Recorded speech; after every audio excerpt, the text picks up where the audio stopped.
La Russie n'accepte pas un cessez-le-feu lors de la réunion en Alaska. Ce sont des principes clairs et il est important qu'ils soient mis en place. Bien sûr, aujourd'hui, le président Trump nous a fait part de son soutien à cet égard et de la volonté des États-Unis d'y participer.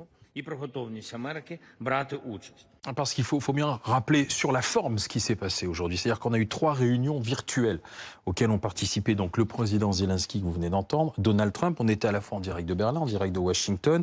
Le président Macron, lui, était à Brégançon aux côtés du président du Conseil européen. Le président Zelensky, lui, était à Berlin aux côtés du chancelier allemand Friedrich Merz. Nous allons justement à Brégançon retrouver Hugo Capelli avec Simon Pérez parce que c'est bel et bien des intentions que l'on a entendues dans la bouche du président Macron aujourd'hui pour dire, on va le retrouver dans un instant, Hugo Capelli, mais pour dire tout ce qui doit se passer à Anchorage vendredi ne peut se passer, ça c'est la ligne qui a été affirmée, ne peut se passer sans Zelensky, ne peut se passer sans Kiev. Pas forcément en leur présence, mais ils ne peuvent pas être exclus comme l'envisagent aujourd'hui Poutine et Macron, Claude Blanche-Maison. Oui, alors Alors c'est de l'intention qui est affirmée. On va voit voir bien que le président Zelensky maintenant est obligé de jouer très serré entre maintenant et la réunion de vendredi, parce que ce que nous savons de ce que M. Trump a dit tout à l'heure dans le Skype en question, c'est à travers ce que M. Macron en a rapporté. Alors ce que M. Macron en a rapporté... Il y a une vraie volonté américaine d'obtenir un cessez-le-feu. C'est très très positif, c'est exactement notre position. C'est l'objectif de la réunion de vendredi, du sommet bilatéral de vendredi, c'est d'obtenir un cessez-le-feu de Poutine, point barre. Bon, et puis aussi d'envisager une réunion ultérieure à 3 avec Zelensky pour éventuellement envisager les questions qui concernent l'Ukraine, puisqu'elles ne peuvent pas être envisagées en l'absence de M. Zelensky. Donc ça, c'est tout à fait positif. Et puis l'autre point positif, c'est que, toujours selon M. Macron, M. Trump a donné l'assurance que pour la période post cessez-le-feu, eh bien, les garanties d'assurance que donneraient les Européens feraient l'objet d'un concours américain, sous une forme à déterminer. Effectivement, c'est ce que les Européens demandaient, et c'est ce qui pourrait amener d'autres participants que les Britanniques et les Français, qui pour le moment sont un petit peu les seuls à avoir promis des choses concrètes pour cette réassurance qui viserait à dissuader les Russes d'attaquer à nouveau l'Ukraine libre, l'Ukraine non occupée, après l'application du cessez-le-feu. Justement, on va écouter ce que disait le président de la République, ce que vous avez eu raison de le souligner, Claude, c'est-à-dire qu'il a été le relais, bien évidemment, de ce qu'a dit Donald Trump, en attendant une prise de parole du président des États-Unis, peut-être d'ici quelques minutes. Mais on va écouter le président français, Emmanuel Macron, qui était donc à Brégançon avec le président du Conseil européen. Les questions territoriales qui relèvent de l'Ukraine ne peuvent être négociées, ne seront négociées que par le président ukrainien. Et c'est la position que nous soutenons. Elle a été très clairement exprimée par le président Trump. Et donc, elle augure d'une réunion à venir. Violeta Moscalou, est-ce que vous êtes rassurée par ces intentions affirmées ou pas? Je rappelle, vous êtes présidente fondatrice de Global Ukraine. Il est clair pour moi que si l'accord qui sortira, si l'accord il y a le 15 août, il ne tient pas compte des intérêts de l'Ukraine et de mise en garde de l'Europe, ce sera un accord caduc parce que tout simplement l'armée ukrainienne ne va pas poser les armes si ça se passe d'une façon un peu qui nous rappelle le XXe siècle avec les accords de Yalta où on a voulu redessiner un peu les territoires sans tenir compte de l'impact en fait sur les nations et sur les peuples. Maintenant, c'est sûr que c'est rassurant de voir que Donald Trump, malgré toutes ses velléités d'aller vite, de faire des deals, de signer comme ça très rapidement, il est quand même forcé d'entendre ce qu'ils disent les partenaires européens. Il ne peut pas faire fi. L'Europe, c'est quand même 20% de l'économie mondiale. Les Américains ont des intérêts aussi en Europe. Et puis, ça rassure un petit peu de voir que l'Ukraine n'est pas seule face à cet agresseur qui est très, très revanchiste et jusqu'au boutiste. Maintenant, au cessez-le-feu, j'ai des doutes qu'on y arrive. Après, même si cessez-le-feu il y a, s'il n'y a pas les garanties nécessaires en face, il faut rappeler juste que depuis 2014, il y a eu 20 cessez-le-feu qui ont été tous violés par les Russes. De la Crimée, hein, depuis plus de 10 ans, effectivement. L'Ukraine a été au moins 200 fois dans des temps de négociations avec les Russes. Et il y a eu 20 cessez-le-feu qui n'ont pas duré longtemps et qui ont été violés toujours par la partie russe. Mais est-ce qu'on peut, Michel Fayad, se dire qu'aujourd'hui, ce qui a été affirmé par l'Europe à travers ces réunions en visioconférence, en Skype virtuel, appelons ça comme on le veut, est-ce que c'est quand même entré dans l'oreille de Donald Trump? Il se dit, bon, je ne peux pas m'arranger uniquement avec Poutine. Est-ce qu'il est reparti en se disant, oui, il y a quand même des choses à entendre, à écouter?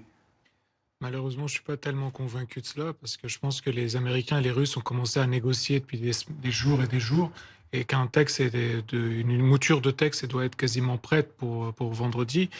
Et il y a aussi une chose, c'est qu'en Europe, on n'a pas encore saisi complètement qu'on a face à nous deux hommes qui réfléchissent différemment de nous. C'est-à-dire qu'en Europe, on réfléchit de manière moraliste, rationnelle et aussi moraliste. C'est-à-dire que la guerre, c'est mauvais, on veut la paix, c'est un agresseur, etc. Et c'est tout à fait louable.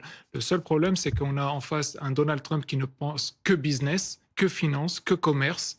Et de l'autre côté, on a un Vladimir Poutine qui ne pense que les intérêts de son pays d'un point de vue militaire, d'un point de vue démographique, parce que la guerre en Ukraine, c'est aussi une question démographique pour la Russie. Et donc, nous, on n'a pas su, en tant qu'Européens, adapter notre mode de négociation et notre mode de positionnement par rapport à ces deux personnages. Ce qui est normal, on doit rester nous-mêmes et porter nos valeurs dans les discussions aussi. Oui et non, parce que justement, lorsqu'il y a eu la négociation entre von der Leyen et Trump, eh bien, von der Leyen s'est soumise aux desiderata de Donald Trump, alors que l'Europe a fait des cartes à jouer. Mais Trump, il connaît que le rapport de force. Mais justement, ce qu'on n'arrête pas de dire, de ce qu'on ne peut pas y aller avec nos valeurs et ce qui fait notre force. Il s'en fiche complètement de nos valeurs. Ce qui l'importe pour lui, c'est ce qu'on peut discuter en termes de business. Et on avait quelque chose à discuter d'un point de vue business. C'est nous, le plus grand marché pour acheter du gaz naturel liquéfié auprès des Américains. Les Américains, sans signer des contrats avec nous, ils sont incapables de financer la construction des usines de liquéfaction de gaz sur leur territoire. Rien que ça, c'est un levier important qu'on avait entre nos mains pour discuter avec Donald Trump. Au lieu de ça, on a cédé parce que ce qu'on dit souvent, vous savez, l'excédent commercial de l'Union européenne contre les États-Unis, c'est un excédent commercial essentiellement allemand à hauteur de 40 à 45%. Et Mme von der Leyen n'a pas donc défendu réellement les intérêts européens, mais a défendu les intérêts allemands. Ce qui veut dire que... Je voulais juste réagir sur le mot moraliste, je dirais plutôt humaniste, et j'ai quand même envie qu'on reste aussi humaniste et qu'on ne renie pas nos valeurs fondamentales, en fait, et que le business as usual, ce qui est très important. On voit que l'Europe, nous sommes tous entourés de toutes ces logiques prédatrices de part et d'autre. On se souvient de l'ingérence des côtés russes, mais aussi des déclarations d'Elon Musk et les autres hauts politiques américains, pas très, très positifs et bienveillants par rapport à l'Europe, mais restons humanistes et essayons de trouver les moyens et les stratégies en ces temps de crise de réinventer l'Europe, une Europe qui redonne confiance et qui donne confiance aux Européens, mais aussi à la jeunesse du monde entier. Moi, j'ai travaillé en Afrique, j'ai travaillé sur d'autres continents. On nous regarde un peu avec un désespoir pour dire est-ce que ce rapport de force, est-ce que la loi du plus fort, est-ce que le business as usual nous condamne à vraiment, est-ce que ça soit la loi du plus fort? L'Europe reste un territoire d'espoir, il ne faut pas le renier. Oui, juste par rapport à ça, je pense que c'est aussi le reflet en fait de postures différentes de la part de certains pays européens par rapport aux États-Unis. Il est très clair que pour un certain nombre de pays d'Europe centrale, se froisser avec les États-Unis, ça a des conséquences sécuritaires. En tout cas, c'est comme ça que c'est vu en Pologne, dans les pays baltes. Et donc, effectivement, il y a une volonté de jouer l'apaisement avec Donald Trump, d'effectivement d'essayer de le brosser dans le sens du poil un maximum, quitte à effectivement, des fois un petit peu, courber les chines face à lui, en espérant le conserver de notre côté. Et c'est un petit peu ce que l'on voit, ce que l'on a vu au niveau lors de la réunion de l'OTAN, lors de cette réunion effectivement sur son golfe par rapport aux négociations commerciales. Et c'est encore probablement la stratégie qui a été utilisée aujourd'hui. La vraie question, c'est que si jamais effectivement Donald Trump décidait de ne pas tenir compte de cette réunion d'aujourd'hui pour se mettre d'accord sur le dos des Européens et des Ukrainiens avec Vladimir Poutine vendredi, quelle serait la réaction de l'Europe? Est-ce qu'on serait sur, comme l'a dit Emmanuel Macron tout à l'heure, c'est-à-dire une Europe qui devient une puissance géostratégique et qui effectivement n'hésite pas à défendre ses intérêts, quitte à s'opposer fermement aux Américains, ou alors effectivement le momentum passe et du coup, même si les deux puissances se mettent d'accord sur notre dos, sur le dos des Ukrainiens, on laisse passer le train. Ça veut dire qu'aujourd'hui, Volodymyr Zelensky, c'est normal, hein. Il est venu défendre ses intérêts, il est venu dire ne me laissez pas, j'ai besoin de vous, on doit être ensemble comme on est depuis le début, depuis les 3 ans et demi de cette guerre. On ne va pas laisser faire uniquement Vladimir Poutine et Donald Trump. Ça veut dire quoi? Donald Trump, il a écouté poliment et puis, comme le disait Michel Fayad, finalement, il va faire ce qui est déjà prévu, quoi. Il a été gentil avec nous, il s'est prêté au rendez-vous et puis ensuite, il reprend sa ligne. Restons déjà sur ce qui était d'ailleurs l'objet de cette réunion. C'était que les Européens soient entendus.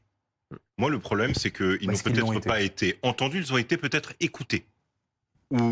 Et là, le jeu de mots est important. C'est-à-dire que, hélas pour les Ukrainiens comme pour les Européens, comme le dit la tournure un peu triale, quand vous n'êtes pas à table, c'est que vous êtes au menu.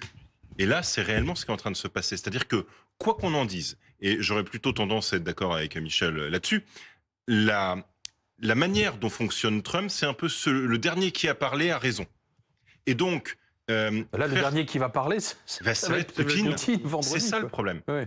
Et même entre-temps, il y aura eu des entretiens au sein de la Maison-Blanche et nul n'est garanti que, avec une discussion avec Witkoff, avec un appel avec tel ou tel autre parti, ou même d'ailleurs un acteur de la majorité parlementaire ou la majorité MAGA ou un Bannon ou n'importe qui sur CBS ou sur CNN, et on se retrouve avec à nouveau un changement de portage. C'est-à-dire que littéralement jusqu'à la dernière minute, on risque d'avoir on écoute Donald Trump justement. Des mauvaises surprises.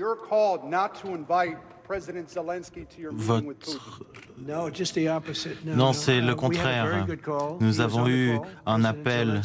Il y avait le président Zelensky dans cet appel. Je pense que c'est vraiment 10 sur 10, très amical. Je connais ces leaders. Nous parlons de l'OTAN, de parler de 2 à 5% maintenant. On parle de milliards de dollars en termes de capacité de défense. Je devais de toute façon rencontrer le président Poutine et ensuite parler à Zelensky et je l'appellerai directement après. Je pense qu'il y aura une deuxième réunion qui sera encore plus productive que la première. Pour le moment, on va voir où on en est. C'est la guerre de Biden dont on parle. C'est lui qui est responsable. Ça n'aurait jamais été le cas sous ma présidence, mais maintenant, le cas, il faut arrêter.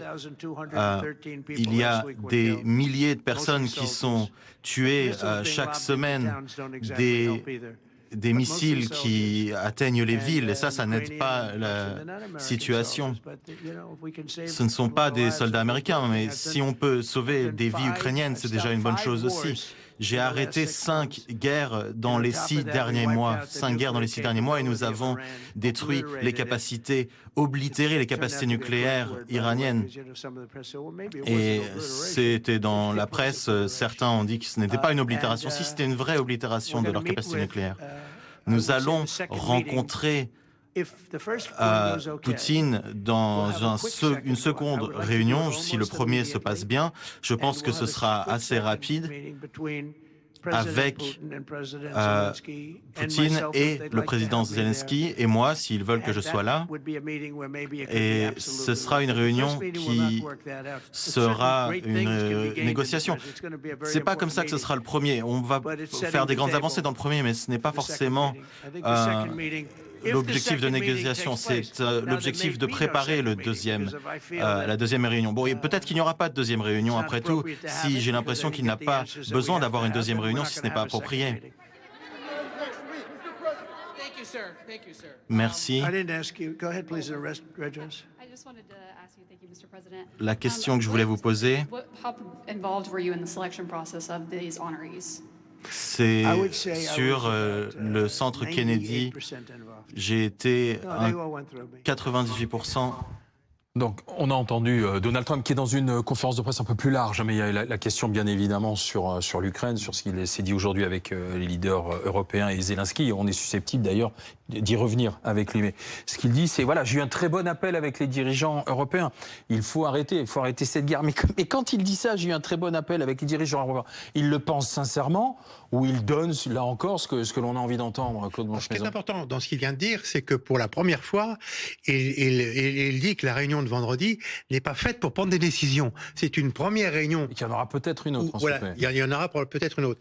Où les deux dirigeants, les deux fauves en réalité, vont se sentir, se renifler, s'évaluer et voir s'il est possible de traiter ensemble. Et effectivement, si c'est pas possible, bon, il n'y aura pas de deuxième réunion. Mais si, plus vraisemblablement, ils estiment l'un et l'autre... Ce sera assez rapide, ce sera une négociation. Mais voilà. Et donc, on pensait que la réunion de vendredi serait la réunion de tous les dangers. Non. Puisque la réunion de tous les dangers pourrait être la suivante, dans laquelle, en effet, il y aura une vraie négociation qui portera sur les sujets qui avaient été évoqués au cours des derniers jours. Donc c'est un schéma tout à fait différent, beaucoup plus rationnel d'ailleurs, parce que ça permet à Trump d'intégrer d'abord tout ce qu'il a quand même écouté aujourd'hui, parce qu'il a quand même une capacité d'écoute des Européens, de Volodymyr Zelensky, et de l'intégrer. Et puis vendredi, il va essayer de voir avec Poutine ce qu'il peut faire. Mais il a déjà été mis en garde, comme il dit par la première dame, après le coup de fil numéro 6, quand il lui a dit « j'ai eu une excellente conversation avec Poutine » et qu'elle lui a dit « oui, mais le soir, il a bombardé un hôpital, une école, etc. et il détruit tout dans les villes, les objectifs civils. » Et il a dit « bah oui, c'est vrai, finalement. » Puis il a commencé à penser en termes de sanctions. Et c'est ce qui peut aussi se produire. Ça va dépendre, en effet, de l'impression qu'il recueille, de l'état d'esprit de Poutine, vendredi. Alors, ça veut rien dire d'ailleurs sur le résultat, parce que Poutine sait être séducteur, et il a entendu là ce que vient de dire. Donc, il va être dans le mode séduction, bien entendu. Il va être dans le mode séduction. Donc, bien sûr. Il va dire à Trump ce qu'il a envie d'entendre, quoi. Mais bien sûr. Sans forcément le faire, vu ce qui se passe sur le terrain en plus. Mais pourquoi pas un cessez-le-feu? Bien sûr. Prenons dès maintenant. Revoyons-nous le principe d'un cessez-le-feu. Mais donc finalement, ça donne raison à ce que dit Volodymyr Zelensky. Discutons des modalités dans les prochains jours, et puis on se revoit dans 15 jours. Poutine va essayer de gagner du temps, quoi, face à Bien sûr. Et de faire tomber les sanctions. En tout cas, il essaye de gagner du temps depuis le départ. En tout cas, depuis que Donald Trump a été élu président des États-Unis, c'est son ambition première. Maintenant, moi, je vois un petit peu la chose différemment. Je pense que ce qui va probablement se passer, c'est qu'il y aura un accord, une mouture, disons, d'accord entre les Américains et les Russes, et qu'après, Trump va informer, comme il le dit, les Européens et Zelensky en leur disant voilà ce sur quoi je me suis entendu avec Poutine. Soit vous êtes d'accord, soit moi je me retire. Parce que moi, c'est le maximum que je peux obtenir des Russes. Vous savez, moi, je suis le meilleur négociateur au monde. J'ai fait un livre dessus, j'ai arrêté 5 guerres, etc. Ouais. Donc moi, ce que j'arrive à obtenir de Poutine, c'est ça. Et comme on dit aux États-Unis, take it or leave it. Donc prenez-le, ou bien moi, je me retire et débrouillez-vous. Et c'est bien ça le problème. Mais ça, disons que c'est à la rigueur le meilleur des scénarios possibles.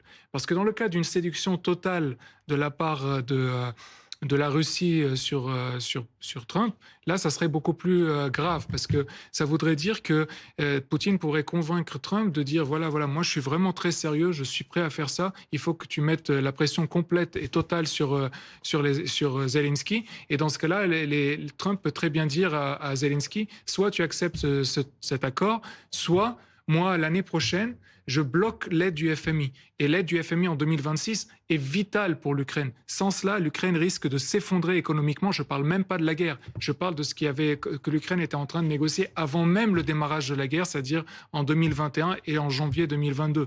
Donc, il a une arme, Trump, et il ne faudrait surtout pas que Poutine réussisse à le séduire jusqu'à arriver à l'utilisation de cette arme. Enfin, on a quand même une info ce soir, c'est-à-dire qu'il y aura, très vraisemblablement, on part pas que sur une seule réunion à Anchorage vendredi.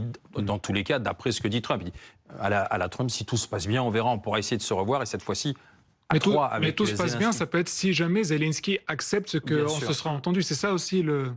Pour le coup, effectivement, c'est aussi ce qu'avait dit le président Macron en disant qu'il y aurait sans doute une réunion tripartite ensuite, de préférence en Europe, dans un pays neutre. Enfin, c'est comme ça que l'envisagent les Européens.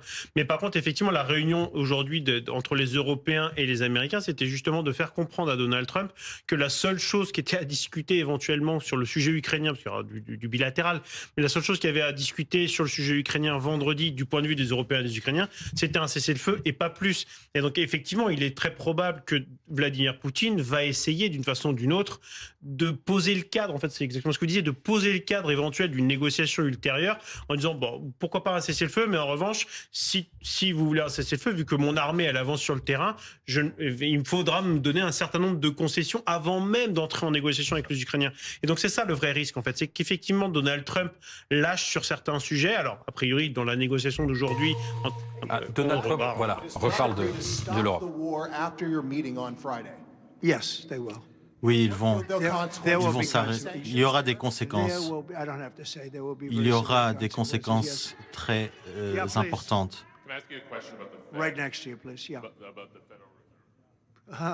Sur la réserve fédérale maintenant. Non, c'est trop tard pour cette question. Désolé, c'est un peu décousu, mais comme Donald Trump prend les questions comme ça à la volée, celle qui nous intéresse, c'est pas ce qui concerne la politique intérieure américaine, mais c'est bien évidemment l'Europe. Et quand Donald Trump répond aux questions concernant la discussion qu'il a pu avoir avec les Européens, ce sera rapide. Il y aura peut-être ce sera rapide, je sais pas trop ce que ça veut dire, la rencontre en Corrège. Et ensuite, il y aura peut-être une nouvelle réunion. Je voulais juste attirer l'attention que du point de vue du timing par rapport aux sanctions qui ont été mises en place, beaucoup critiquées, mais néanmoins qui ont de l'effet. C'est la pire de période maintenant de faire trop de cadeaux et de concessions à Poutine, parce que lui, ce qu'il voit, c'est une économie quand même intérieure en Russie qui se contracte. Le PIB qui a été évalué par la Banque centrale russe, les prévisions pour 2025 à 1,5%. Aujourd'hui, on est en dessous de 1%, 0,9%. Et du coup, Poutine, sa grosse préoccupation pendant ce sommet, ça va être d'arriver à faire tomber les sanctions, ou en tout cas à les diminuer avant la fin de l'été, pour éviter après des mécontentements. Il faut comprendre que les Russes qui travaillent dans le secteur de l'industrie militaire, ok, il n'y a pas de problème, ça tourne 24/7. Par contre, tout le secteur de l'industrie dans le civil et tout, les entreprises dans l'automobile passent à des contrats de travail maintenant de 4 jours par semaine. Les salariés perdent tout de suite un 20% de pouvoir d'achat, il y a de l'inflation et tout. Et donc, c'est le pire des timings pour sauver Poutine maintenant, quand les sanctions commencent enfin à agir, en fait. En réalité, cette question de temporalité, elle est importante. C'est-à-dire que à partir de maintenant, on a en fait une forme d'interrogation sur une ou plusieurs réunions, et qu'est-ce qui va être donné ou apporté à chacune de ces réunions. En réalité, celle de vendredi, comme le disait l'ambassadeur tout à l'heure, elle va avoir surtout un premier effet qui est littéralement d'abord de communication. On va avoir l'image et la photographie entre Poutine et Trump. Ça, c'est d'abord quelque chose que les deux, pour leur propre audience, ils en ont besoin.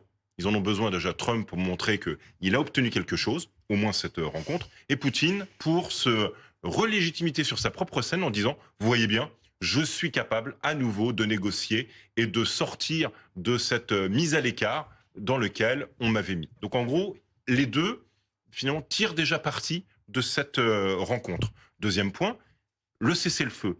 Quelle que soit la forme qu'il prenne, qu'il soit maximal, qu'il soit minimal, il y aura quelque chose dont on va parler.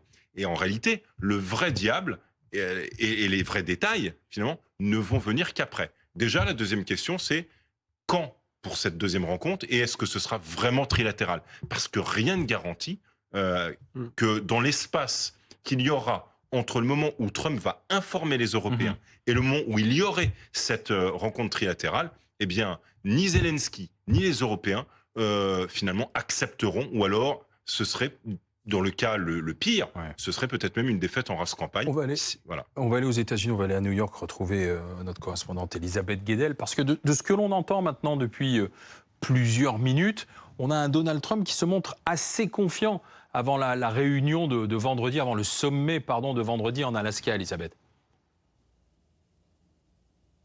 Oui, il faut bien comprendre que Donald Trump a une immense capacité, c'est de s'adapter à son auditoire, à l'audience. Donc là, ce matin, aujourd'hui, il avait cette réunion avec les Européens. Il les écoute, c'est évident qu'il les écoute. Et donc, il s'est jouer en quelque sorte avec cette réunion de leaders européens, de dirigeants européens. Il sait que ça peut être un élément de pression pour juste avant ce sommet, 2 jours avant ce sommet en Alaska. Et donc, ce qui va être vraiment en jeu lors de ce sommet, c'est ce qui va être testé, c'est les affinités de Donald Trump avec Vladimir Poutine. On sait que le président américain a rarement critiqué durement son homologue russe, il l'a dit, on vient de l'entendre, hein, il vient d'encore mettre la responsabilité de cette guerre en Ukraine sur le dos de son prédécesseur, le démocrate Joe Biden, que sous lui, a-t-il répété, ça ne se serait pas arrivé. Pourquoi ça ne serait pas arrivé? Parce qu'il est proche de Vladimir Poutine et que les 2 hommes se respectent. Donc c'est ça qui va être testé vendredi. Il a, ces derniers jours, plutôt minimisé les attentes. Il fallait pas s'attendre à un accord. Sa porte-parole de la Maison-Blanche l'a dit encore hier. Il a parlé maintenant d'un cessez-le-feu. On ne connaît rien de ces conditions, mais on ne sait pas, et c'est là où il va être testé, cette affinité entre les 2 dirigeants va être testée. Est-ce qu'il va accepter que Vladimir Poutine mette ces conditions? On sait que quand il a envoyé Steve Witkoff à Moscou il y a 2 semaines, la Russie avait avancé que, OK, un cessez-le-feu en échange du contrôle officiel de certaines régions occupées actuellement par la Russie. Là, il n'en parle pas, Donald Trump. Mais est-ce que ça va être discuté vendredi? Donc on ne sait pas ce que les États-Unis, ce que Donald Trump va accepter de Moscou. C'est toutes ces conditions, toutes ces questions qui restent en suspens. Mais effectivement, donc il dit, il ne faut pas attendre un maximum de ce sommet de vendredi. Il y aura une autre réunion. Et moi, ce qui m'a marqué dans son intervention il y a quelques minutes, Donald Trump, c'est qu'il a dit même cette 2e réunion, j'y serai ou j'y serai pas. Si on a besoin de moi, éventuellement, j'y serai, mais sinon, je n'y serai pas. Ce qui est pas tout à fait ce qu'avait dit Emmanuel Macron un peu plus tôt, que ce serait une réunion au moins à 3, Vladimir Poutine, Volodymyr Zelensky et Donald Trump. Donc voilà, il pose déjà les bases qu'effectivement, il y aura un 2e sommet dans l'espoir que finalement, la Russie, Moscou et Kiev pourront s'entendre sans forcément l'intervention des États-Unis, ce qui est assez nouveau. Elisabeth Guedel, donc notre correspondante à New York. Et puis il y a une tonalité qu'on n'a pas encore entendue, c'est celle de l'Ukraine. Et là, on va retrouver un... Est-ce que vous pouvez le convaincre d'arrêter de cibler des civils en Ukraine? Eh bien, ce que je peux vous dire, c'est que j'ai déjà eu cette conversation avec lui, j'ai eu des très bonnes conversations avec lui, et après, je vois qu'il y a des roquettes qui atteignent des appartements, des civils. Donc je pense que la réponse, c'est non. Je veux arrêter cette guerre. Je veux arrêter cette guerre qui a été faite par Biden. Je veux l'arrêter pour qu'elle soit ajoutée à la liste des guerres que j'ai arrêtées. Mais la réponse à votre question, c'est non. J'ai eu une bonne conversation avec Vladimir, on s'entend très bien. J'ai subi des mensonges à propos de la Russie et moi j'ai eu une bonne relation avec Vladimir Poutine. Il y avait cette fausse investigation sur la Russie créée par Hillary Clinton et tout ce groupe de menteurs. Et c'était très dangereux. Et j'aurais pu négocier beaucoup mieux sans ce grand mensonge. Ces gens-là ont mis notre pays dans un danger vraiment monumental. Il y avait tous ces gens qui détestent Trump, 18 d'entre eux. Il y a eu des années d'investigation. Et tout ça, c'était un mensonge créé par les Clinton et Hillary en particulier. Et maintenant, depuis 2 mois, avec tout ce qu'on apprend de la part des renseignements, c'est vraiment incroyable. Vous voyez ces gens-là, ils nous mettent en danger. Je vous remercie maintenant.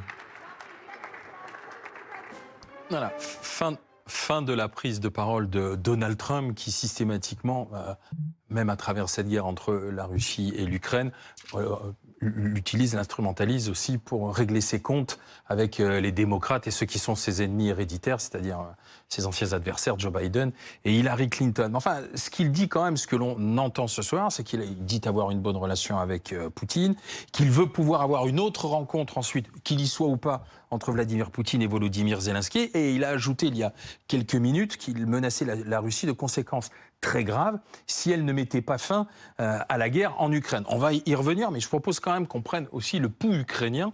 On va retrouver Nicolas Coadou, qui est un Dnipro pour BFM TV, parce que pendant qu'il y avait ces réunions tout à l'heure avec les Européens, avec Donald Trump, auxquelles participait aussi Volodymyr Zelensky, on a entendu quand même Volodymyr Zelensky marteler que s'il y avait bel et bien une personne qui ne voulait pas la paix, c'était le président Poutine. Alors je vous ai très mal entendu Alain, mais oui effectivement Volodymyr Zelensky qui a tenu une conférence de presse avec le chancelier Merz en rappelant que Vladimir Poutine ne voulait pas de cessez-le-feu, ne voulait pas la paix. Finalement c'est une manière pour Volodymyr Zelensky de tenter de réisoler Poutine, de faire finalement un bloc qui veut un cessez-le-feu, qui veut la paix, un bloc avec les Ukrainiens, les Européens et également les Américains, et mettre d'un autre côté un Vladimir Poutine qui lui ne voudrait pas la fin de cette guerre. Il en veut pour preuve les récentes offensives que Vladimir Poutine opère notamment dans la région du Donbass. Le président ukrainien Volodymyr Zelensky qui appelle ses alliés européens, et c'est important également les Américains, à continuer à maintenir une pression sur la Russie de Vladimir Poutine, et ça passe notamment par un accroissement des sanctions. On sait que l'Union européenne prépare déjà un 19e paquet de sanctions contre la Russie. Il explique, lorsque Vladimir Poutine dit que ces sanctions ne font pas de mal à l'économie russe, il bluffe. L'économie russe est aux abois et il appelle donc à amplifier ces sanctions. Il a également dit, Volodymyr Zelensky, et finalement c'est ce qu'il répète depuis maintenant une semaine, il dit avoir répété à Donald Trump qu'il ne souhaitait pas céder des territoires non conquis par la Russie. Une référence au Donbass, c'était une réponse à un journaliste qui l'a interrogé. C'est assez important sur les attentes du sommet de vendredi prochain. La correspondante à New York expliquait qu'il y avait finalement peu d'attentes du côté américain. Un journaliste a demandé à Volodymyr Zelensky s'il qualifiait selon lui cette journée d'historique. Volodymyr Zelensky a expliqué qu'il n'utiliserait pas des grands mots tels que celui-ci, en rappelant une fois de plus que tout ce qui concernait l'Ukraine devait se décider avec l'Ukraine. Merci Nicolas Coadou qui est en direct de Dnipro pour BFM TV avec Théo Touché. Il y a aussi ce qui se passe sur le terrain militaire, parce qu'il ne faut pas oublier quand même qu'il n'y a pas de pause dans la guerre. Elle continue, elle est importante, et ça on va voir ça maintenant avec Stéphane Maggiolini justement, parce que l'armée russe progresse, et même progression très importante. Stéphane, bonsoir. Bonsoir. 110 km² en l'espace de 24 heures. C'est la surface revendiquée par Moscou. Selon l'Institut américain pour l'étude de la guerre, il s'agit là de la plus grosse progression quotidienne depuis plus d'un an, mai 2024, pour être un peu plus précis. Alors, preuve de l'importance de cette percée, l'évacuation d'habitants ordonnée aujourd'hui par l'Ukraine dans une dizaine de localités à l'est du pays. On va voir ça, je vais me décaler un petit peu pour que vous puissiez voir justement ces données dont je vous parlais. 110 km² supplémentaires en l'espace de 24 heures, plus grosse avancée depuis un peu plus d'un an. Regardez donc cette carte avec cette bande d'oblast, de régions convoitées par la Russie, notamment la région de Donetsk. C'est dans cette oblast que la Russie avance de façon assez inquiétante pour l'Ukraine, Alain. Et puis, est-ce que c'est particulièrement inquiétant, justement? Pourquoi? C'est inquiétant parce que cette avancée elle a été rendue possible en fait par des infiltrations russes réussies dans un secteur pourtant très solide d'ordinaire du point de vue défensif côté ukrainien. On est, vous le voyez, sur la ligne de front en jaune dans le sud-est du pays. Une autre carte, regardez ces flèches bleues, on dirait presque une pince de crabe. On est à l'est de Pokrovsk, ville minière convoitée par la Russie depuis un peu plus d'un an maintenant. Dans le camp de Zelensky, on reconnaît l'avancée d'une dizaine de kilomètres, mais on relativise en assurant qu'il n'y a par exemple pas de blindés sur cette opération-là. Ce qui inquiète quand même les Ukrainiens, c'est qu'on est à 2 jours, vous le savez, du sommet entre Trump et Poutine, que la Russie ne semble pas être dans une posture de paix ou à minima de pause dans ce conflit. D'ailleurs, le ministère russe de la Défense a affirmé aussi que ses unités avaient conquis 2 villes, dont Nikanoïvka. On est juste au nord-est Vous le voyez, de Pokrovsk, dont je vous parlais à l'instant, la Russie qui, à ce stade, Alain, occupe 20% du territoire ukrainien. Voilà, cette offensive à 2 jours maintenant de la Réunion, c'est une manière pour Poutine de dire aux uns et aux autres, voyez, moi, de toute façon, mon objectif, il est clair, vous le connaissez, pas question de laisser tomber quoi que ce soit, en fait. Oui, en fait, ça donne surtout 2 dynamiques qui sont concurrentes. La dynamique diplomatique d'un côté, et puis la dynamique militaire de l'autre. Or, les deux, finalement, avancent de manière concomitante, et c'est pour ça que la question du cessez-le-feu est véritablement au cœur de ces interrogations. Les Russes, très clairement, ont l'initiative sur le terrain. Les Ukrainiens aussi le soulignent. Et qu'est-ce que c'est percée? Alors, il y a percée et exploitation, qui sont 2 choses différentes, témoignent. Eh bien, cela témoigne de 2 choses. D'abord que le front est beaucoup plus mobile qu'on ne le croit. Les Russes ont réussi à constituer ce qu'on appelle des saillants, à partir desquels ils peuvent utiliser, d'ailleurs c'est ce que Zelensky a dit comme menace, ils peuvent utiliser ça comme planche de ressort pour attaquer de plus en plus loin et de plus en plus profondément. Et puis la deuxième chose, c'est que la ligne de front du côté ukrainien, elle est extrêmement fragile parce qu'elle, finalement, elle se fonde d'abord sur les dronistes, sur la capacité à frapper à partir d'opérateurs de drones.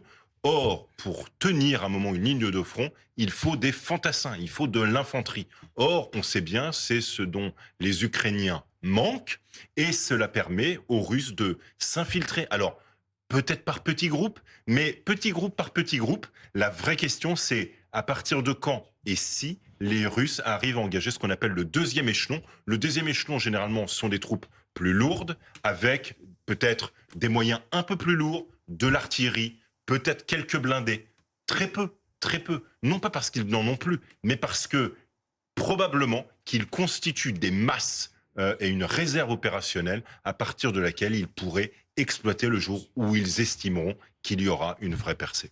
Faudrait-il encore que cette réserve opérationnelle existe, en fait, parce que là, il faut quand même, sur cette percée qui a été largement commentée depuis 2 jours dans nos médias, c'était des petits groupes qui ont avancé avec juste leur arme à la main, donc sans vraiment avoir des ressources, des moyens plus puissants.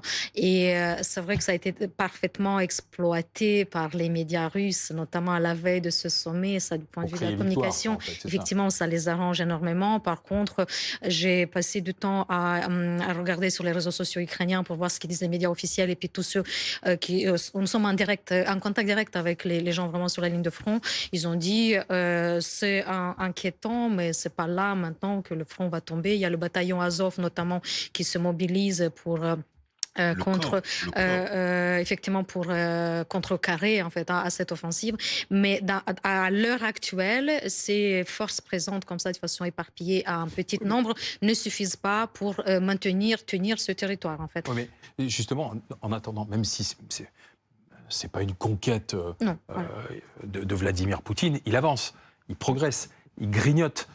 Or, à un moment sur la table, sera posée quand même la question de qu'est-ce qu'on négocie, qu'est-ce qu'on garde, qu'est-ce qu'on lâche, même si du côté ukrainien, on dit on ne lâchera jamais rien. Mais dans l'esprit de Vladimir Poutine, dans l'esprit aussi de Donald Trump, ils insistent sur cette question de l'échange des territoires, quand même, de toutes les manières. Mais bien sûr, la Russie, elle aussi va... Or, quand on arrête une guerre, il faut faire des concessions à un moment ou à un autre. Bien sûr. En tout cas, Trump a été très clair, apparemment, vis-à-vis des Européens et de Zelensky. C'est ce que rapporte Axios. Et qui disait que... Axios, c'est une agence d'information. Et très proche, très bien connecté sur ce qui se passe au niveau de la Maison-Blanche et très proche de Donald Trump. Et qui dit que Donald Trump a dit donc à Zelensky et aux Européens qu'il y aura des concessions territoriales à faire de la part de l'Ukraine. Et en réalité...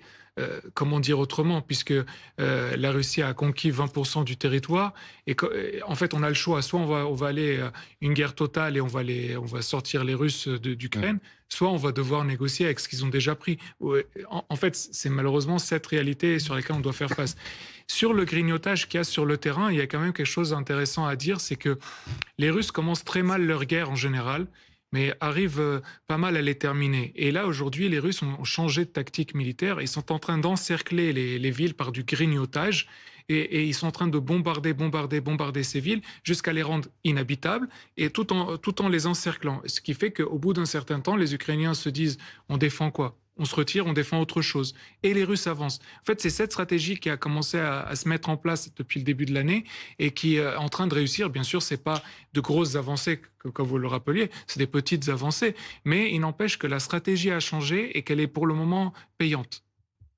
Oui, en fait, alors par rapport à cette stratégie, en fait, elle est d'autant plus payante que ça permet finalement à Vladimir Poutine de dire à Donald Trump et au monde, en fait, moi, mon armée, elle avance, mon avancée est inexorable, je suis inarrêtable, et donc finalement, c'est vous qui venez me demander un cessez-le-feu, et donc si vous voulez que je fasse un cessez-le-feu, il va falloir faire d'énormes concessions. Donc c'est ça, en fait, finalement, qui est vraiment frappant dans cette avancée, c'est que effectivement, il y a une avancée réelle sur le terrain, mais qu'en plus de ça, il y a une exploitation politique derrière qui alimente une propagande, quoi, en fait, c'est ça. Alors c'est une propagande basée sur quand même un fond de vrai et sans doute une conviction profonde aussi de la part du Kremlin que cette guerre, il va la gagner dans le temps long et que donc effectivement ce sont les Européens et les Occidentaux qui demandent en fait finalement un cessez-le-feu et donc ça le met en quelque sorte, enfin de son point de vue, en position de force.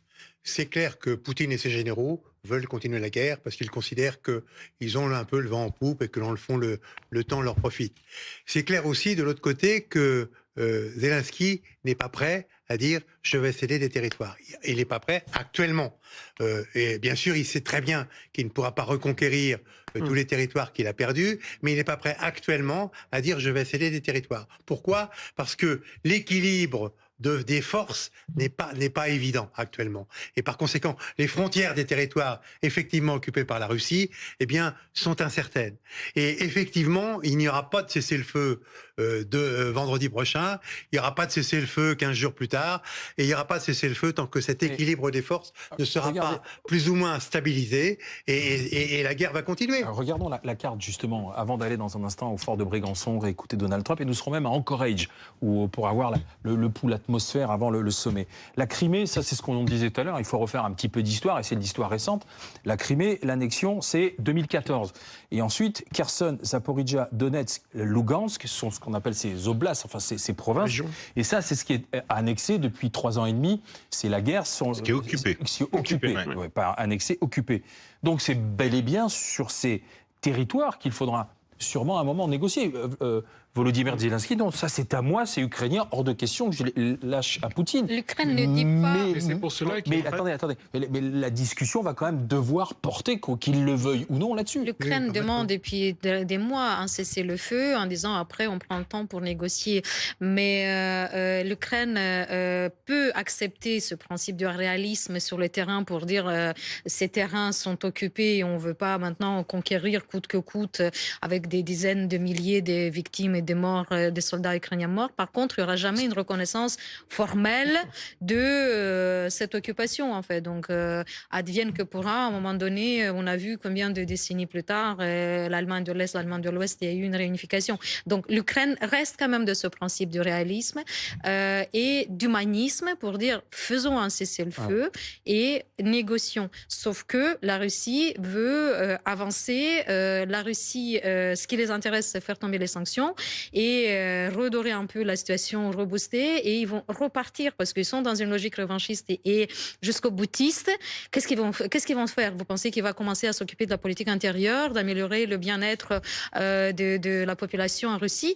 Non, il voudra toujours, il reste focalisé sur sa logique de dire, de remettre au goût du jour l'ex-URSS et de restaurer presque la Russie tsariste, en fait, à 1700, Pierre le Grand. Vladimir Poutine veut rester dans l'histoire. Vladimir le Grand, qui a réunifié les terres russes. Il le dit directement dans ses messages, en fait. Mais qui se limite simplement à l'Ukraine. Non, absolument pas. La Pologne qui dit qu'on a peur, qu'on se sent menacé, en danger. Les pays baltes, la Finlande, la Suède, pourquoi ils ont adhéré ou demandé à adhérer aussi vite à l'OTAN en 2022. Il ne faut pas négliger l'histoire quand même séculaire qui se joue dans ce conflit existentiel et civilisationnel en ce moment sur le théâtre ukrainien. Je comprends tout à fait le discours ukrainien, mais à chaque jour suffit sa peine. Aujourd'hui, le sujet, c'est l'Ukraine. Et Poutine veut, en effet, l'Ukraine à genoux, la totalité de l'Ukraine. C'est ça son objectif, et son objectif n'est pas aujourd'hui de reconstituer l'empire russe. D'ailleurs, autrement, il demanderait l'Alaska après-demain, puisque il y a un siècle et demi, ça a été russe. Ouais. Donc, il ne veut pas reconstituer l'empire russe. Et je pense, je vais plus loin, à part l'Alaska, qui est une plaisanterie. Effectivement, je pense qu'il n'a pas les moyens aujourd'hui de se frotter militairement à l'OTAN. Par conséquent, il n'attaquera pas avec des moyens militaires un pays de l'OTAN. Il cherchera à déstabiliser tel ou tel pays balte par des moyens politiques. Il peut le faire, puisqu'il y a des minorités russophones. Mais il n'attaquera pas militairement, avec des chars et avec des avions, un pays de l'OTAN. Je crois qu'il faut quand même limiter le débat. Aujourd'hui, le débat, c'est l'Ukraine. Et puis après, on verra. Il attaquera peut-être la Moldavie, parce que la Moldavie n'est pas dans l'OTAN, en effet. Mais on n'en est pas à la Pologne. Pologne se réarme, elle a raison de se réarmer. Mais tous les pays européens ont raison de se réarmer. Mais c'est pas parce qu'ils vont être attaqués par les Russes demain matin. Mais permettez-moi juste de rappeler que je ne suis pas moi la seule franco-ukrainienne à dire que la Russie se prépare à aller plus loin. Il y a des services de renseignement européens en Allemagne et dans d'autres pays scandinaves. Il y a des généraux très très haut gradés de différents pays européens qui disent ne soyons pas dupes, ne restons pas dans le monde des bisounours. L'Europe doit se préparer à une guerre sur nos terres d'ici 2030 en fait. Donc préparons-nous pour éviter la guerre effectivement, mais il faut quand même qu'on soit très conscient que Poutine, il va pas s'arrêter à l'Ukraine. Il est dans une logique maintenant, dans un engrenage où s'il arrête de faire la guerre, son système s'effondre en fait. Dans tous les cas, aujourd'hui à l'heure où on se parle, à 18h45, voilà quel est le schéma de la journée. Il y a eu la réunion virtuelle des Européens, avec 3 réunions avec Donald Trump, avec Volodymyr Zelensky. D'après Emmanuel Macron, nous serons tout à l'heure en direct du fort de Brégançon, d'après Emmanuel Macron, il a entendu, c'est ce qu'a dit le chef de l'État, une volonté affirmée, américaine, d'obtenir un cessez-le-feu. Donald Trump a pris la parole un petit peu plus tard dans la journée et il l'a répété effectivement que vendredi, auprès de Vladimir Poutine, du président russe, il a bel et bien l'intention d'obtenir quelque chose. On écoute le président américain. Je veux arrêter cette guerre. Je veux arrêter cette guerre qui a été faite par Biden. Je veux l'arrêter pour qu'elle soit ajoutée à la liste des guerres que j'ai arrêtées. Et moi, j'ai eu une bonne relation avec Vladimir Poutine. Voilà, il dit qu'il veut obtenir de Poutine le cessez-le-feu. Il le menace même de conséquences sévères s'il ne met pas fin à la guerre. Alors on voudrait comprendre, est-ce que c'est du Trump matamor ou il est bel et bien dans cette intention de dire « Président russe, je ne le laisserai pas faire ce qu'il veut ». Moi, je pense qu'il y a beaucoup de théâtre. Oui. Parce qu'il y a, d'un côté, Donald Trump parle de possibles donc répercussions contre la Russie. Il y a le vice-secrétaire au Trésor qui a déclaré il y a quelques heures qu'il pourrait y avoir des sanctions sans précédent contre la Russie et même des sanctions secondaires sans précédent contre la Russie. Mais moi, honnêtement, je ne vois pas du tout qu'un tel rendez-vous entre Poutine et Trump se fasse vendredi sans qu'au préalable, une mouture d'accord ait été préparée à l'avance. Franchement, j'y crois pas un instant. Les deux veulent montrer qu'ils ont obtenu quelque chose, qu'ils se sont entendus sur quelque chose.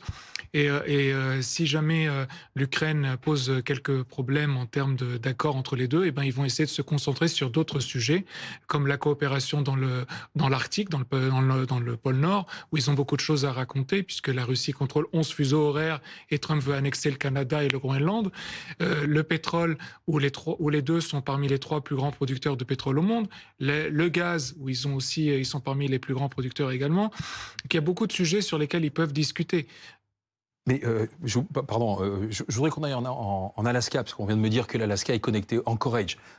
Justement, c'est intéressant de prendre le pouls à 48 heures de cette réunion. Et c'est Laurence Saïm qui est sur place pour BFM TV. Vous y êtes arrivé il y a quelques heures, justement, Laurence. La question, quelle atmosphère vous sentez à Anchorage alors, avant ce grand rendez-vous ? Écoutez, ayant couvert beaucoup de sommets, je peux vous dire que c'est le grand calme et que c'est comme si rien ne se passe. C'est vraiment très frappant. Il n'y a même pas dans les rues d'Anchorage que nous avons sillonnées avec le JRI Niels Cambier et Julia Rosière.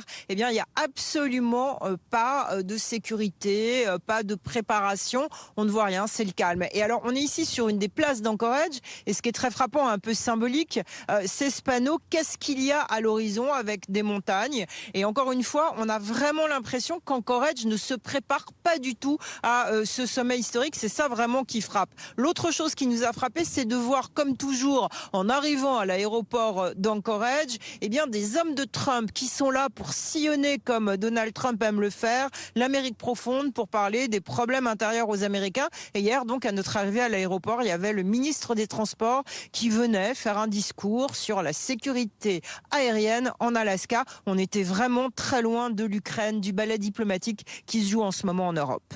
Justement, vous qui avez l'expérience des sommets, de ces grands rendez-vous internationaux, qu'est-ce qui vous frappe dans la préparation, dans tout ce qui se dit depuis plusieurs heures avant le rendez-vous de vendredi ? Alors, ce qui me frappe particulièrement, c'est l'énorme secret qui est fait autour de ce sommet, parce que nous, journalistes sur place, eh bien, on est incapable de vous dire à quelle heure précise ce sommet va avoir lieu et où il va avoir lieu. Vous savez, on est pas mal de reporters, notamment des reporters américains qui sont là. On essaye tous de savoir, mais est-ce que ça va être sur une base militaire, comme beaucoup le laissent présager? Est-ce que ça va être dans un hôtel, dans la banlieue d'Anchorage, extrêmement sécurisé? Est-ce que ça va être sur une île? Parce que l'Alaska, eh bien, c'est aussi un État où il y a plus de 2400 îles. En tout cas, on ne sait rien. On est à 48 heures. Et donc, c'est ça qui frappe, ce secret autour de ce meeting historique qui va se passer. On attend bien évidemment des précisions de part et d'autre. Et on sait simplement que le président Trump devrait arriver vendredi matin. Le président, je vous le rappelle, est âgé de 79 ans. Il aime arriver quelque part. Il n'aime pas trop, lorsqu'il n'est pas dans des campagnes présidentielle, passer la nuit dans des hôtels, et donc normalement il devrait arriver vendredi matin en heure locale d'Alaska ici, c'est-à-dire pas avant 18 ou 20 heures en heure française. Voilà, Laurent Saïm en direct d'Anchorage. Alors là, je me tourne vers l'expérience de l'ambassadeur. Parce que là, on a un énorme rendez-vous. Habituellement, on a tout un barnum qui se met en place à 48 heures. Vous comprenez, là, tout ce secret, cette préparation peut-être à la dernière minute. J'imagine que ce soit du côté de Moscou ou du côté des États-Unis, on sait précisément ce qui va se passer. Mais là, il n'y a aucune indication, rien ne filtre, quoi. Aucune indication, mais évidemment, il y a comme d'habitude, avant le déplacement d'un président américain, des centaines d'agents des services secrets qui quadrillent le terrain. Ils viennent le plus tôt possible. Là, le sommet n'a pas été décidé très longtemps à l'avance, donc c'est un peu au dernier moment. Sinon, ils viennent 15 jours avant pour quadriller la population, interroger les gens, faire des enquêtes assez approfondies sur tous les lieux sur lesquels le président pourrait passer. Alors là, ça va être sur une base militaire, donc c'est un lieu clos.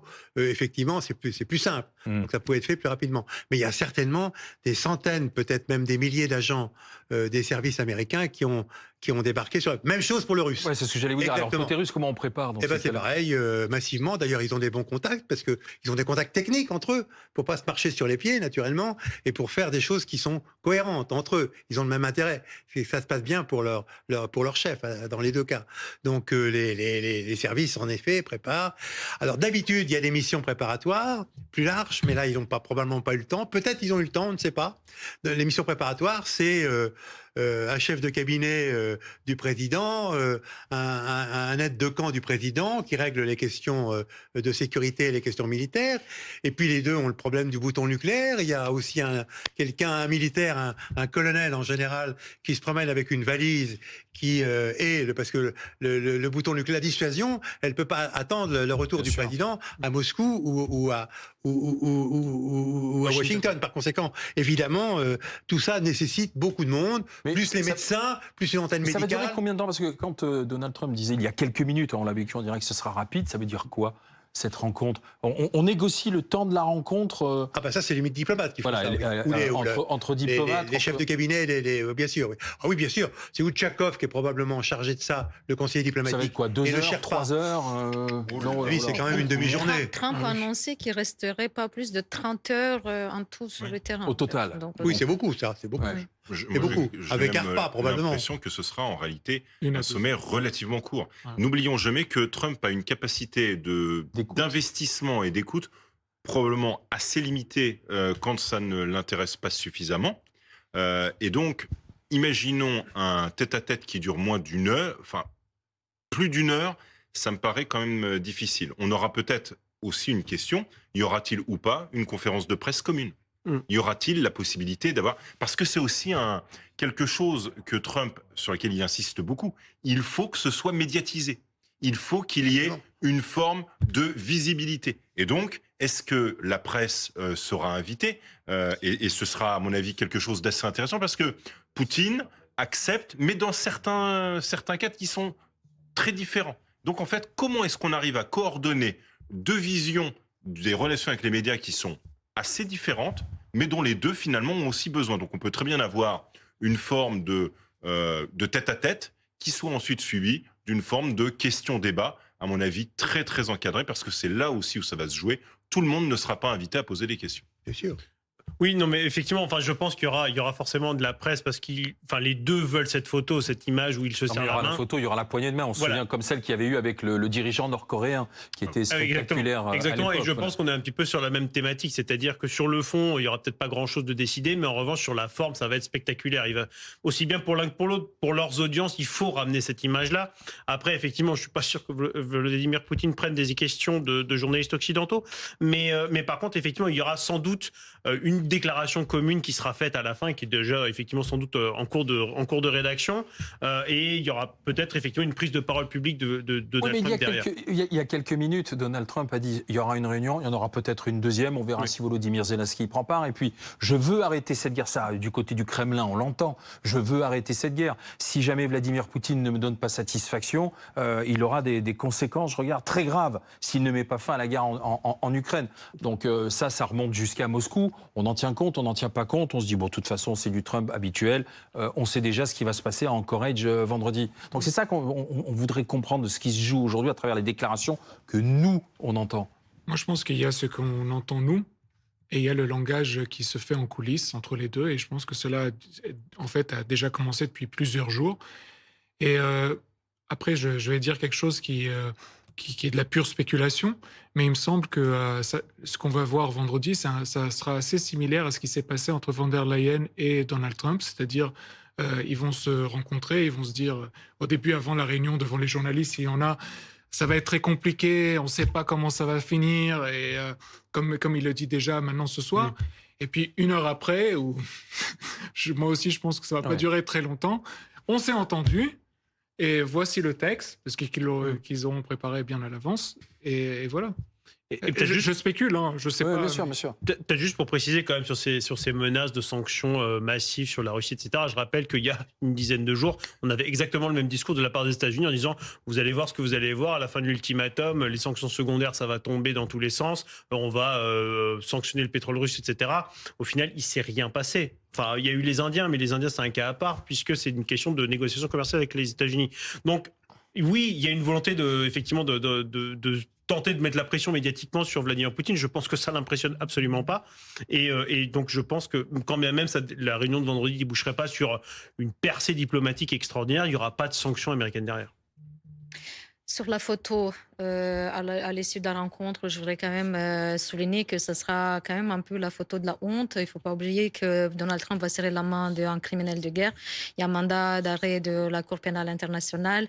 Et j'ai du mal à m'imaginer que pendant la Deuxième Guerre mondiale, on aurait pu voir exactement la même chose. Le président américain avec Hitler essayer de faire des deals après quelques années de guerre et de barbarie, en fait. Donc, pour une grande partie de l'humanité, ça restera la photo de la honte, et pour Trump... La photo de la honte et la photo de la victoire dans tous les cas à la fois pour l'un et pour l'autre, et surtout pour Vladimir Poutine. C'est comme ça que ça va être vendu, c'est comme ça que ça va être interprété, quoi. C'est ça. Ce qui est très intéressant, et je pense qu'il faut dézoomer cet angle, ce que nous voyons en tant qu'Européens, et que, à juste titre, on doit considérer comme étant une forme de défaite de notre humanité ou de notre humanisme, c'est pas vu comme ça du tout dans le reste du monde. Si vous allez en Amérique du Sud, si vous allez en Afrique, si vous allez au Proche, au Moyen-Orient, ou en Chine, ce n'est pas perçu du tout de la même façon.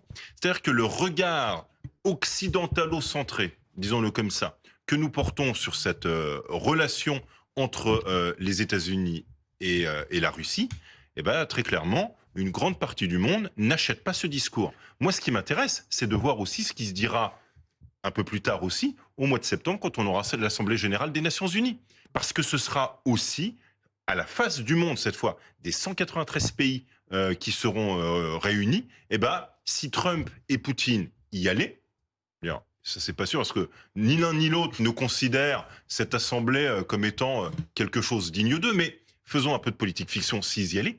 Que dirait-il au reste du pays, au reste du monde, si ce n'est que, de toute façon, une forme de rétablissement de la loi du plus fort et non pas de la force du droit. Un petit détail sur la photo, je ne voudrais pas avoir l'air de vous contredire, madame, mais puisque M. Zelensky demandait à participer à la réunion, il aurait été sur la photo. Et puisqu'il sera dans la réunion à 3, il sera sur la photo. Alors il peut ne pas serrer la main, naturellement. Réunion à 3, très hypothétique. Mais il sera sur la photo. Et on est toujours forcé de négocier avec son ennemi un jour, forcément. Tout le monde a fait ça. Vous souhaitez cette réunion à 3 ou pas ? Dans quelles conditions et pourquoi dire? Et puis moi, ce que je voudrais juste rappeler que un cessez-le-feu, c'est juste une première case qu'il faudra cocher sur une longue liste d'autres questions. À quel moment la Russie va rendre les quelques dizaines de milliers d'enfants ukrainiens kidnappés? À quel moment il y aura un échange de prisonniers tous pour tous? Qui va payer la reconstruction de l'Ukraine? Les 300 milliards de dollars des avoirs gelés russes, en fait, comment est-ce qu'ils vont être utilisés pour la reconstruction de l'Ukraine, qui va porter la responsabilité. Rappelons-nous qu'une grande partie de la responsabilité du fait que ce qui arrive aujourd'hui, elle nous appartient aussi à l'Europe et à l'Occident. Après la Deuxième Guerre mondiale, il y a eu le procès de Nuremberg pour condamner les crimes du nazisme. On n'a jamais eu de condamnation de ce type pour tous les crimes de stalinisme, les goulags, les déportations, tout ce qui s'est passé. Le mal qui n'a pas été puni revient. Et si maintenant on répète la même erreur du XXe siècle, il faut être sûr, et je suis convaincue, si on ne calme pas le monstre, en fait, ça ne mènera que encore plus de chaos dans le monde, en fait. Donc, est-ce pour autant qu'on doit se soumettre, ou est-ce qu'on doit quand même garder un certain nombre de valeurs?